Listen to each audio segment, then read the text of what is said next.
bonjour, donc je suis Claude Lepape, je travaille chez Schneider Electric depuis 17 ans. Et mon rôle à l'intérieur de Schneider Electric, c'est d'être responsable sur des sujets d'innovation qui peuvent porter sur de l'apprentissage automatique, sur de l'IA générative, sur de l'optimisation, de la simulation, et puis sur tout ce qui est la question de l'IA soutenable. Voilà, donc mon rôle, en fait, il y a un petit peu deux parties. Il y a une partie à l'intérieur du Hub Intelligence Artificielle auquel j'appartiens.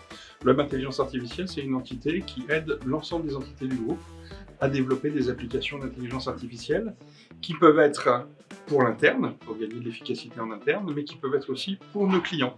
Notamment, le métier de Schneider Electric, c'est tout ce qui est gestion de l'énergie et des automatismes industriels.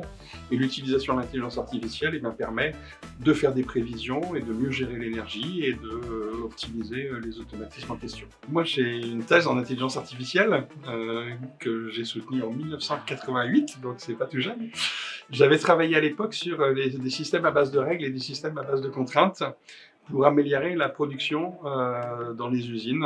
Au long de ma carrière, il y a toujours eu l'intelligence artificielle et puis tout ce qui était recherche opérationnelle, optimisation. Ça s'est toujours un peu mélangé parce qu'avec toujours comme but de mieux résoudre des problèmes qui m'étaient posés.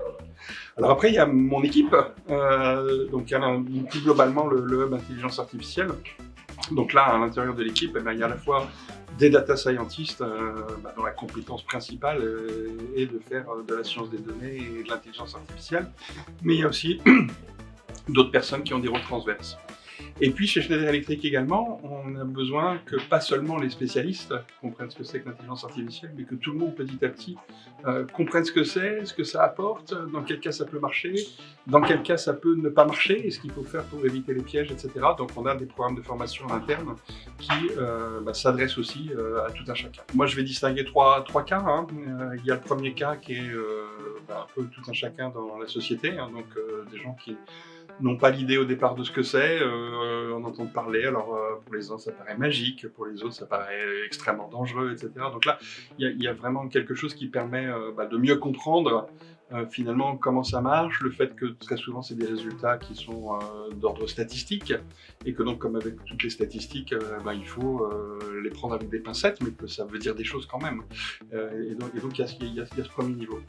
On a une deuxième chose qu'on a fait chez Schneider Electric. On a eu un certain nombre de personnes qui étaient chez Schneider Electric dans des métiers relativement techniques et qui ont demandé à rentrer dans le domaine de l'intelligence artificielle, à devenir data scientist. Donc là, on a fait un groupe et des formations spécifiques pour leur permettre de faire cela. Et ces personnes-là ont rejoint le Hub Intelligence Artificielle. Et à ma connaissance, ils sont très contents de ce qu'ils font aujourd'hui.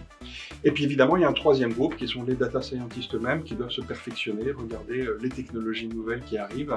Et donc là, on est vraiment sur des hautes pointures et qui doivent suivre dans un domaine qui évolue sans arrêt.